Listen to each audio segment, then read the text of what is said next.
నాకు ఎంవిఎస్ హర్నాథరావు గారిని మీ అన్నయ్య గారిని కలిసిన ప్రతిసారి ప్రతి సందర్భం ఏంటంటే మూవీ హౌస్ అని ఒక వీడియో షాప్ ఉండేది అమీర్పేటలో. అక్కడికి మధ్యాహ్నాలు నేను చక్కగా భోజనం చేసి అక్కడికి వచ్చేవారు. సరిగ్గా అదే సమయానికి నేను వెళ్ళేవాడిని అనమాట. మా ఇద్దరి పరిచయ కార్యక్రమం, మా ఇద్దరి చర్చలన్నీ అక్కడే సాగుతూ ఉండేది. అట్లా ఆయన కొంత నాకు ఇతర భాషల్లో వచ్చిన సినిమాల గురించి అవి చూడమని చెప్పినటువంటి వాళ్ళు ఎంవిఎస్ హర్నాథరావు గారు అప్పుడు ప్రేరేపించారు బాగా. ఒక్కసారిగా ఆయన లేరు అంటే చాలా హఠాత్ మరణం కదా అయింది. ఆ హఠాత్ మరణాన్ని అసలు వినగానే మీకు అసలు ఏమనిపించింది రాజా? నాకు మ్యాడ్ అండి, నాకేం తెలియదు ఏం జరిగింది. ఇప్పుడు నేను ఎప్పుడు సినిమా టీవీలో ఏ ఛానల్స్ కొన్ని ఉంటాయి, సినిమాలు టీవీలో చూడను నేను తొందరగా. అలా అంటుండే ఆ రోజు ఏదో సినిమా చూస్తూ కూర్చున్నా గంట సేపు. ఆ రోజు గంట సేపు సినిమా చూస్తూ కూర్చొని ఏదో ఆలోచిస్తూ ఇక స్నానానికి వెళ్దాం మనం అని లేచి 11 గంటలకి 11 లేచి చూసేటప్పటికి ఉత్తేజ్ ఫోన్ చేసాడు. అమ్మాయ ఏం చేస్తాం అమ్మాయి? ఏం లేదమ్మా ఇంట్లో టీవీ చూస్తాం. అది ఏంటి అన్నాన్ని గురించి తెలిసింది నిజమేనా అన్నాడు. అయిపోయింది అన్నయ్య. ఏం తెలిసిందమ్మా? ఒకసారి టీవీ చూడాలి. మీకే తెలియదు ఇంకా అప్పుడు మీరు సినిమా చూస్తున్నారు? నేను సినిమా చూస్తున్నా గంట సేపటి నుండి. ఒకసారి టీవీ చూడన్నాయా నువ్వు, అది నీకు తెలియదా? అంటే ఏం జరిగిందంటే జెమినీ ఏదో చెప్పాడు ఛానల్. నేను చూసి చేస్తానమని ఫోన్ కట్ చేసేసి టీవీ ఆన్ చేస్తే ఆయన బాడీని హాస్పిటల్ నుండి తీసుకెళ్తున్నారు. మా అసలు నేను అలా అయిపోయినా ఒకసారి. అసలు ఇంత సమయం ఇలా జరుగుతుందా అనిపించింది. మా ఆడైతే పెద్దగా ఏడ్చేసింది ఒకసారి, బోర్ని ఏడ్చింది. పిల్లలు ఇంకా ఆఫీస్కి వెళ్ళిపోయినారు. నాకేం అర్థం కాదు, అది జరిగిందా, ఇలా జరుగుతుందా, ఆయన లేకుండా పోవటం అంటూ జరుగుతుందా, ఇదే ఆలోచన 15 నిమిషాల సేపు. ఇంతలో ఊరు నుండి ఫోన్లు వచ్చేస్తుంది. చూస్తున్నా, టీవీ చూస్తున్నా, జరుగుతుంది, అర్థమైపోయింది. అన్ఎక్స్పెక్టెడ్, అంతే. ఎక్స్పెక్ట్ చేయలే. ఆయనకి 68, నేను ఇంకొక ఈజీగా ఒక 10 ఏళ్ళు బతుకుతాడని అనుకున్నాను నేను. చాలా దారుఢ్యంగా ఉండేవారు, అంతే. బాగుండేవాడు. బైపాస్ చేశారు ఆయనకి కూడా. ఇంకా 10 ఏళ్ళు ఈజీగా ఉంటాడు అనుకున్నా. 68లో ఆయన 68 ఏళ్ళు చనిపోయినాడు. ఆయన చనిపోయారు. అంటే పెద్ద దిక్కు అని మీరు ఏంటంటే ఆయన ఉన్నారన్న ధైర్యం ఒకటి మిమ్మల్ని నడిపిస్తూ ఉంటుంది. అవును, వెళ్తి కదా అన్నయ్య, పెద్ద ఆయన, ఇంట్లో అందరికన్నా పెద్ద ఆయన. వెళ్తి మాత్రం ఒకసారి కుట్టేసింది, దిగులేసింది విపరీతంగా.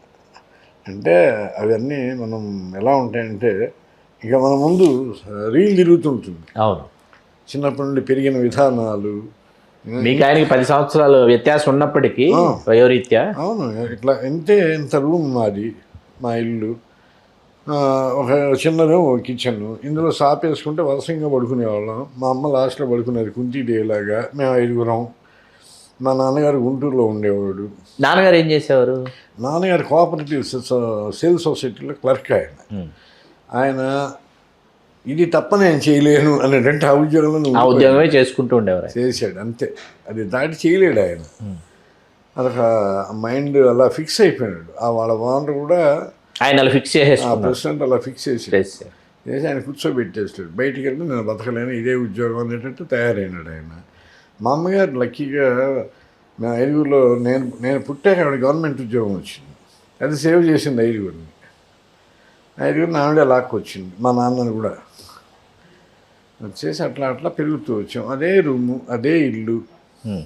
మా అమ్మగారు అటు పడుకుంటే మేము 5గురు అట్లా పొద్దున్న లేవగానే ఇంకా ఒకటి మీద ఒకటి చిరాకులు, ఒకటి మీద కోపాలు, ఇద్దరుగా బ్యాచ్లుగా విడిపోయి వాడి మీద వీడు తిట్టుకోవటం, ఈనాడు జోకులు వేసుకోవటం, ఇవన్నీ జరుగుతూ ఉండేది సరదాగా. ఏవో ఒకటి మీద ఒకటి చిరాకు. చూసేవాడు ఎట్లా చేస్తున్నాడు అని వీడు, ఆయనకే అంతేలే పెద్ద ఆయన బాగానే చూస్తాను వీడు, మధ్యన నలిగిపోవటం అంతా. ఇప్పుడు అన్నీ ఆలోచిస్తే కామెడీగా అందరినీ బ్యాలెన్స్ చేశాడు మా అమ్మగారు. ఈయన కమాండింగ్ ఉంటుందిగా, రే ఆ బట్టలు ఇస్త్రీ చేసుకునిరా, అరే నీ బట్టలు ఉతుకు, ఈ చెప్పులు కుట్టించుకురా, సైకిల్కి పంచర్ వేయించుకోనరా. మాకు సర్వీసులు ఉండేవి. అవన్నీ వరుసగా గుర్తు వచ్చి అయిపోయింది. బాడీ శ్మశానంలో కట్టెల మీద పెడుతున్నప్పుడు కూడా భయం వేసేసింది నాకు. అన్నయ్య గారిని చూసి. వెంబడే నిప్పు అంటించిన తర్వాత వెంట్రుకలు ఈ సైడ్ కాలిపోతున్నాయి ఇట్లా అని. గొప్ప అంటే ప్రపంచంలో మహానుభావులు గొప్పవాళ్ళు ఎంతో ఖ్యాతివంతులు ఎంతోమంది ఉన్నారు. వాళ్ళు ఎంత కష్టపడ్డారు, ఏమేం చేసి పైకి వచ్చారో తెలియదు నాకు. వాళ్ళ కృషి నేను చూడాల. ఈయన నా ఎదురుగా చేసిన కృషి మీకు తెలుసు, మీరు చూసారు. అనంతమైన కృషి, శ్రమ, అంకిత భావం, త్యాగం ఇన్ని ఉన్నాయండి ఆ శరీరంలో. ఒక అనంతమైన శక్తి ఆ శరీరంలో ఉండి అన్నీ చేయించేసింది. ఇప్పుడు ఆ శక్తి వెళ్ళిపోయింది, కట్టె మాత్రం మిగిలింది. కట్టె కాలుతున్నది. నాకు ఏడుపు కాదు. ఆయన శవం ఇలా కావటానికి వీల్లేదు, కాలిపోకూడదు, తప్పు జరుగుతుంది, ఉండాలి ఈ శవం. ఇది శవం కాదు, ఇది ఒక శక్తి. ఏవో ఫీలింగ్స్ అలా కాలుతున్నప్పుడు వచ్చేసేసాం ఇంకా అంతే. అంటే మన కళ్ళ ముందు అప్పుడు శాశ్వతం ఏది కాదు ప్రపంచంలో. శాశ్వతం ఏదన్నా ఉందంటే అందరితో పాజిటివ్గా వెళ్ళటం, హ్యాపీగా మన లాస్ట్ మినిట్సే మనకి గుర్తు ఉండాలి. మనం ప్రశాంతంగా పోవాలి. మనం ఏమీ కాదు, అన్నీ ఊరికే భ్రమలు కల్పించుకున్నాం, మనం ఏమీ కాదు అంతే. నిశ్శబ్దంకి కూడా అందం ఏదో ఉంది, అందులో కలిసిపోవాలి మనం. కలిసిపోవాలి. మీ అన్నయ్య గారి తర్వాత మీరు ఎక్కువ ప్రయాణం చేసింది ఈవి సత్యనారాయణ గారితో. ఈవి సత్యనారాయణ గారిది కూడా అకాల మరణం. ఎందుకంటే అసలు ఆ వయసుకి రావాల్సిన మరణం కాదు, అంత తొందరగా పోవాల్సిన వ్యక్తి కాదు ఆయన. దాన్ని మీరు ఎట్లా తీసుకున్నారు? నేను బాగా మామూలుగా లేదండి, నాకు అర్థం కాలేదు సమస్య. నాకు ఎలా ఇప్పుడు సత్యనారాయణ గారు అప్పుడప్పుడు ఒక 6 నెలలు 7 నెలలు నన్ను అవాయిడ్ చేసేవాడు. అవాయిడ్ అంటే పిలిచేవాడు కాదు, ఇలా కోపం వచ్చి అవాయిడ్ చేయటం కాదు.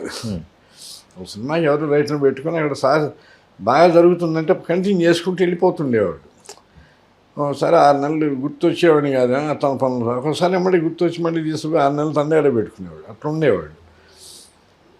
ఒక రౌండ్లో ఏమైందంటే మాకు పిలవల, నేను మా డాక్టర్ ఈఎన్టీ స్పెషలిస్ట్ సుబ్బారావు అని జీవీఎస్ రావు అంటారు అతని దగ్గరికి వెళ్ళారు. నా జూనియర్ కాలేజీలో అతను ఇక్కడ ఫేమస్ వాళ్ళది హాస్పిటల్ ఉంది. తను వెళ్తే అతను మాట్లాడుతూ ఏం చెప్పాడంటే, కార్లో వస్తూ రాజా గారు అంటున్నాను, రాజా గారు ఈవీ గారు ఎక్కువ కాలం బతికే అవకాశం లేదు ఆయన చెప్పారు మొట్టమొదటిసారి. చెప్పాడు. అంతకుముందు ఇండస్ట్రీలో నుండి ఒక 10 days 15 days ముందు నుండి ఆయన హెల్త్ బాగాలేట, ప్రాబ్లం అంటే, ప్రమాదం అంటే, అదంటే ఇదంటే ఏవో వింటున్నారు.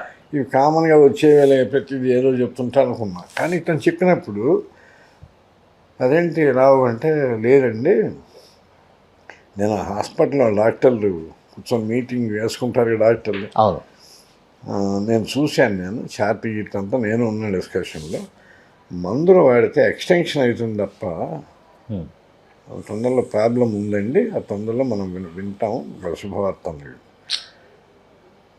సరే విని నేను చెప్పింది మన ఒంగోలుడు మీతో, మన ఒంగోలు అంటే మనకి లోకం ఉంటుంది. మన ఒంగోలులో మనకన్నా నాలెడ్జ్ ఎవరికుందన్న ఉంటుంది మనకు. మా ఊళ్ళో నాకంటే ఎవరికి ఎక్కువ ఉంటుందని ఎవరికైనా. ఏం రావేదో ఊరికి చెప్తున్నాడు, ఒక సెన్సేషన్ న్యూస్ అనుకుంటున్నాడు, ఇవి ఏంటి చచ్చిపోవటం ఏంటని నేను అనుకుంటున్నాను. నేను సరే ఒక వారం తర్వాత హర్నాథ గారు ఫోన్ చేశాడు నాకు, ఒరే ఈవీ నెంబర్ ఉందని దగ్గర అని అడిగాడు. ఇచ్చి దేనికి ఏరియా అంటే, ఏం లేదురా హెల్త్ బాగాలేదు అంటున్నాడు అని విన్నాను నేను, ఒకసారి పలకరిద్దామని అన్నాడు. సరే అన్న అని మళ్ళీ నాకు డౌట్ వచ్చింది. ఈయన ఫోన్ ఆయన ఎత్తాడో లేదో డౌట్. ఈ గారికి కొంత సమయంలో ఫోన్ ఎత్తాడు, ఎమ్మడే ఫోన్ చేశా, ఫోన్ ఎత్తాడు.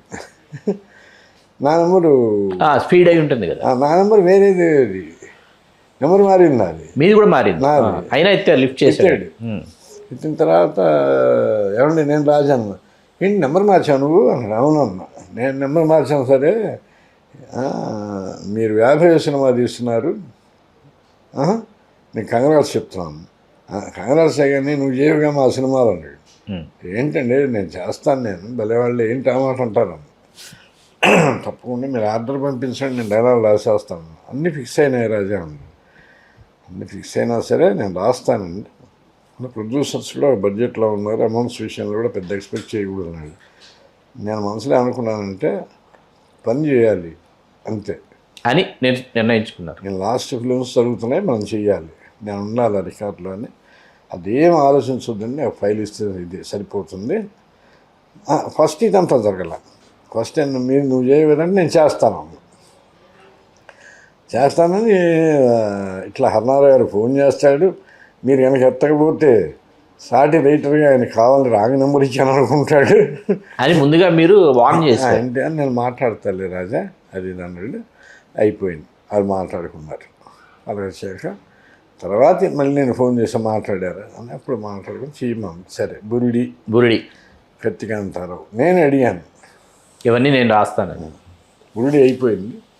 మళ్ళీ కత్తికాంతారావు ఫోన్ చేశాను, ఏమన్నా మీ సినిమా నేను చేస్తానండి. నేను ఎప్పుడు ఎవరిని నా సినిమా ఇవ్వమని అడగలే, అది అహంకారం కాదు, వాళ్ళే ఇచ్చారు, అది వాళ్ళ గొప్పతనం. ఇది నా అహంకారం కాదు, వాళ్ళే గొప్పతనం, అది వాళ్ళ గొప్పతనం. నేను అడిగింది, నా సినిమా ఇవ్వమని అడిగింది ఒక ఈవీవిని కృష్ణారెడ్డి గారిని, వీళ్ళిద్దరిని అడిగారు.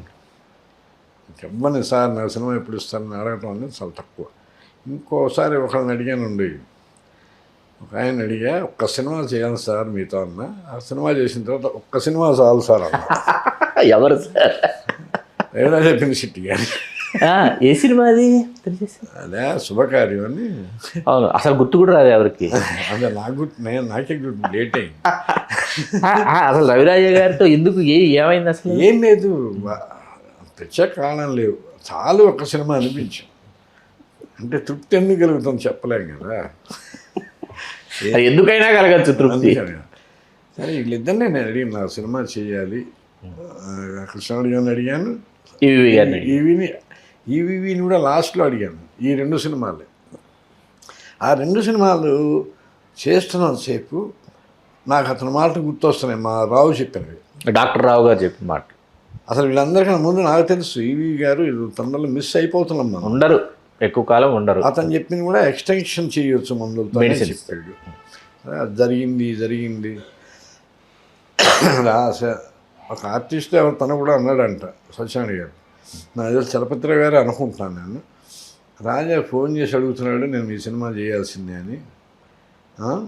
అని ప్రేమగా. చూసారా నా సినిమా చేస్తానని ఫోన్ చేసి అడుగుతున్నాడు అని చలపతి గారితోనే అన్నాడు అని విన్నాను నేను. నాకు ఎప్పుడు సందేహం వచ్చిందంటే 2010లో అక్టోబర్లో అల్లు రామలింగయ్య గారి పురస్కారం ఇస్తాం అందరికీ, ఒక్కొక్కరికి ఒక్కొక్క సంవత్సరం అల్లు రామలింగయ్య కళాపీఠం. ఆ సంవత్సరంలో ఎవరో లబ్ధ ప్రతిష్ఠులైన వాళ్ళ పేర్లు ఒక 5, 6, 7, 8 మంది పేర్లు పంపిస్తే అరవింద్ గారు ఒక పేరు సెలెక్ట్ చేస్తారు. అందులో లేని పేరు యువి సత్యనారాయణ. అందులో యువి సత్యనారాయణ గారి పేరు లేదు. అరవింద్ గారి వైపు నుంచి వచ్చింది యువి సత్యనారాయణకి ఇద్దాం ఈ సంవత్సరం అన్నారు ఆయన. 2011లో లేరు యువి సత్యనారాయణ. ఆ 2010 ఆ కార్యక్రమానికి మీరు నమ్మరు గురుగారు, అసలు రవీంద్ర భారతి మొత్తం లోపల మొత్తం ప్యాక్ అయిపోయి, లోపల ఎంతమంది ఉన్నారు బయట ఎంతమంది ఉన్నారు ఇండస్ట్రీ పీపుల్. ఆయన ఆఖరి సన్మానం అది, స్వర్ణ కంకణం ప్రదానం చేశాం, ఆఖరి సన్మానం అది యువి సత్యనారాయణ గారు. అందుకే ఈ సందర్భంగా స్మరించుకుందామని ఒకసారి. నాకు అలా ఇతను ఇంకా ఉండడు అనే ఫీలింగు. నేను ఫోన్ చేశాను, సిట్టింగ్ చేయాలి అని. డైలీ నేను టచ్లో ఉండాలి ఆయనకి. నేను అంటే, రాజా నేను కీమోథెరపీ చేయించుకుంటున్నా, నువ్వు చూడలేవులే ఇవన్నీ, నువ్వు ఫైల్ పంపించు, సీన్స్ పంపించు చాలు అంటున్నాడు. అలాగే జరిగింది. లోపల నాకు తెలియకుండా ఏదో సినిమాల్లో ఉంటాయి కదా కొన్ని సీన్స్, ఆ మనిషి చచ్చిపోబోతున్నాడు అని తెలిసి మనం బాధపడటం, అక్కడే నలిగిపోతారు చూసారా, అది ఉండేది నాకు. మీకుంది అది? నా పొరపాటున నా కళలో ఏమన్నా బయటపడతానేమో అనేది భయం ఉండేది, బాధ ఉండేది. చూసేవాడిని తను కూడా మాట్లాడుతుండేవాడు, తను కాన్ఫిడెంట్గానే ఉండేవాడు. తనకి ఇలాంటి జరుగుతున్న ఎక్స్పెక్టేషన్ లేదనుకుంటాను నేను. అంటే నేను విన్నది ఏంటంటే హార్ట్ అటాక్, ఆ టెన్షన్లో హార్ట్ అటాక్ వచ్చిందనే విన్నాను నేను. లోపల సాగు భయం కానీ ఇంకోటి కానీ, క్యాన్సర్ మూలంగా కాకుండా హార్ట్ అటాక్ ఆ ప్రెజర్, ఆ టైంకి జరిగిన ఇన్సిడెంట్కి నాకేదో జరుగుతున్నది అనే ఫీలింగ్ వల్ల అది హార్ట్ అటాక్ అని నేను అనుకుంటున్నాను నేను. కానీ ఒక చిన్న డిప్రెషన్ ఉండేది, ఇల్నెస్. సరే చివరికి ఒక నైట్, నాకు మీకు తెలియదు, నాగేశ్వర రెడ్డితో నేను సిట్టింగ్కి వెళ్ళాను. డైరెక్టర్ నాగేశ్వర రెడ్డి. నాగేశ్వర రెడ్డితో. అదే నాగేశ్వర రెడ్డి గారు. అయితే పైన పిట్టలు తీటు పిట్టల అరుస్తున్నాయి, ఒకటి రెండు. ఏంటంటే నాకు అది నమ్మకం, ఏంటంటే వినగొండ సౌండ్లు వస్తున్నాయి నాకు అన్న. ఇది గుర్తులేదు నాకు. పొద్దున్నే ఈవీ గారు చనిపోయిందని వచ్చేసి వెళ్ళాం, చూసా. నాకు ఏముంది ఇప్పుడు, హాయిగా నవ్వుకున్న వ్యక్తి, కూర్చున్న వ్యక్తి, టైంపాస్ చేసిన వ్యక్తి, నా మైండ్ని తెలుసుకున్న వ్యక్తి, తన మైండ్ నాకు తెలిపిన వ్యక్తి, ఇద్దరం ఒకే 2 బాడీస్ అయినా ఒక విషయం ఏదైనా వచ్చినప్పుడు ఒకే రకంగా ఆలోచించే వ్యక్తులం. ఆ మనిషి ఒకసారి వెళ్ళిపోయిందే అనే ఫీల్ అయిపోయినా. మీకు తెలియదండి, 1 సంవత్సరం పాటు మా సినిమాలే వస్తుండే ఏదో ఒకటి టీవీలో. అది వస్తే ఇలా చూస్తుండేవాడిని, కళ్ళమ్మ నీళ్ళు వస్తుండే. తర్వాత ప్రతి సీన్కి నేను దగ్గర ఉండేవాడిని. అవి గుర్తొచ్చేస్తున్నాయి మీకు, జ్ఞాపకాలు గుర్తొచ్చి ఏడ్ చేస్తుండేవాడిని, తెలియకుండా కళ్ళమ్మ నీళ్ళు వస్తుండే, తుడుచుకుంటుండేవాడిని, సినిమా చూస్తుండేవాడిని. నా మీద సెటర్లు వేసేవాడు, నేను సెటర్లు వేసేవాడిని. ఒకసారి రమణి అని ఒక రైటర్ ఉన్నాడు సార్. రమణి వెళ్ళి ఒక 2-3 నెలల కలవలా ఇవి నేను వెళ్ళి, రాజా అప్పుడు మందు గిందు కొట్టే హడావడిగా, రాజా అప్పటికి పోయి హీఈస్ వెరీ హీ చేంజ్, చాలా మారిపోయాడు తెలుసానికి, ఆయన బ్రాండ్ మార్చాడు అన్నాడు. నాకు ఫోన్ చేసి ఇట్లా అన్నాడు నిన్ను అంటాడులే. మాకు నేపాల్ వెళ్ళినప్పుడు పొద్దున్న షూటింగ్కి వెళ్తూ చూసి, నేను సాయంత్రం వచ్చే లోపల 5 సీన్లు రాయాలా, లేకపోతే నీకు 2 వీగుతాను అన్నాడు. అంటే అసలు మీరు వచ్చే లోపల నేనే 2 వీకుంటా, ఆ తర్వాత నన్ను ఎవరేం బేకలేరు. ఇట్లా జోకులు వేసుకునేవాడు.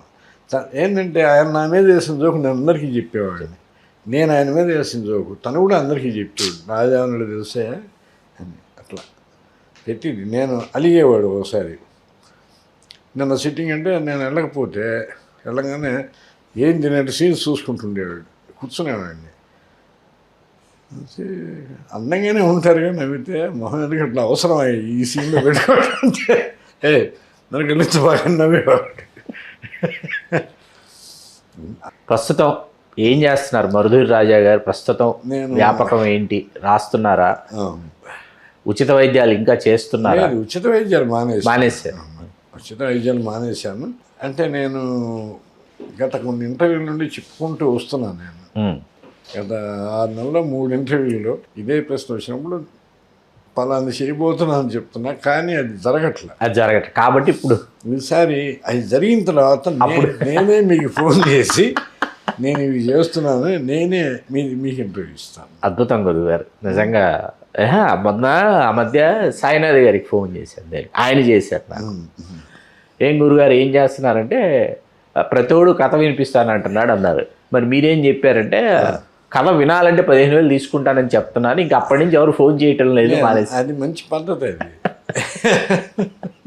వాడు చెప్పేదంతా వినాలి కదా. వాడికి వచ్చింది చెప్తాడో, రానిది చెప్తాడో, తెలిసింది చెప్తాడో, తెలియంది చెప్తాడో, మనం వినాలి కూర్చుని. అదో పనిష్మెంట్. కథ వినడానికి 15,000 అడుగుతున్నాను అనేటప్పటికి ఎవరు ఫోన్ చేయటం లేదు నాకు అన్నారు ఆయన. నేను అది చేస్తే నేను నాకు నెలకి 2 లక్షలు వస్తాయి. అంతేగా, అంతమంది వినిపించే వాళ్ళు ఉన్నారుగా. మీ జడ్జిమెంట్ మీద వాళ్ళకి అంత అపారమైన నమ్మకం. అదే, నో డౌట్ ఎట్ ఆల్. ఈజీగా వస్తాయి. ఏ ఉచిత వైద్యాలు చేయకుండా ఈ వైద్యం జస్ట్ సుఖం కదా. కథలు కనబడను ఒక విభాగం, సలహాలు చెప్పమండు 2వ విభాగం. అదే డాక్టర్లు ఉంటారు కదా, పూర్తిగా ఎవరు సార్ జ్వరంగా ఉందని వెళ్తారు, జ్వరం వరకే మందులు ఇస్తారు. నిద్ర పట్టలేదంటే అది రేపు మాట్లాడదాం, నేను 2వ ఫీజు కోసం. అవి మరుధూరి రాజా గారు వారి అంతరంగ ఆవిష్కారాన్ని తెలుగు రాజ్యం ప్రేక్షకులకి ఈ విధంగా వినిపించారు, నవ్వించారు. మరొకసారి మరిన్ని విశేషాలతో మిమ్మల్ని పలకరిస్తామని మనస్ఫూర్తిగా తెలియజేస్తూ మీ చిల్లగట్టు శ్రీకాంత్ కుమార్. చాలా సంతోషం గురువు. నమస్తే. నేను కూడా మీ ఛానల్కి నన్ను ఇట్లా పిలిచి నా మనసు మీతో పంచుకునే అవకాశం ఇచ్చినందుకు మీ అందరికీ కృతజ్ఞతలండి. Thank you. Hello, Telugu Rajyam channel చూస్తున్నారా?